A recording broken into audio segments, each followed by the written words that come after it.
aqui, senhor presidente. A minha... Porque...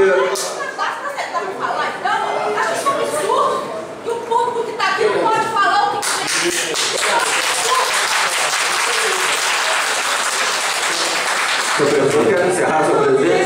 Senhor presidente, eu estou com a fala, eu estou com o meu tempo. E eu queria só colocar que às vezes as pessoas se confundem as condições aqui dentro da casa. Tá? A senhora quer ficar assistindo a reunião ou a senhora quer ser pedindo por favor, a senhora dá licença?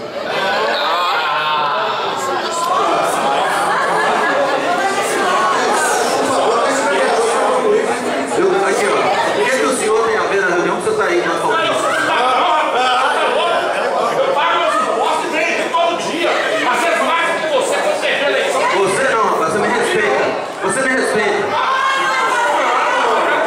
Gente, por favor. Aqui, ó, senhor presidente, eu queria que o senhor fizesse o favor de chamar autoridades para conduzir a pessoa.